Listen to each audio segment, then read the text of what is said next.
எப்படி வாயத்திறந்தா ஆசீர்வதிச்சாலும் அவங்க மேலே பழிக்குதோ, அதே போல நம்ம முன்னோர்கள் எல்லாருமே சபிச்சா கூட அது தங்கள் வாழ்க்கையில பழிக்கும் என்பதை அப்படியே நம்பினார்கள். யாக்கோபு பயப்படுறார். அம்மா இந்த விளையாட்டெல்லாம் வேணாமா, இப்போ சொல்றாங்களே இது விபரீத விளையாட்டு எதுக்குங்க அப்படின்ற மாதிரி, இது வாழ்க்கை பிரச்சனைமா, இது விபரீத விளையாட்டா போயிருமா, என் வாழ்க்கையில் அப்பா வாயத்திறந்து சபிச்சுட்டா என்ன பண்றது, அவனுக்குள்ள அவ்வளோ பெரிய ஒரு பயம் வந்துருச்சு பாருங்க.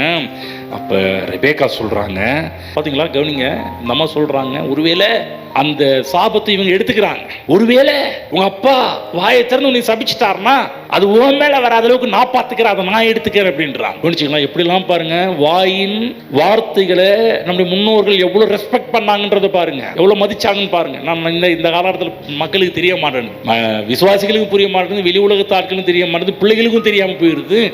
வாயின் வார்த்தைகளுக்கு எவ்வளவு வல்லமை இருக்கிறது என்பதை நம்முடைய முன்னோர்கள் எல்லாம் சரியா அதை புரிஞ்சு வச்சிருந்தாங்க.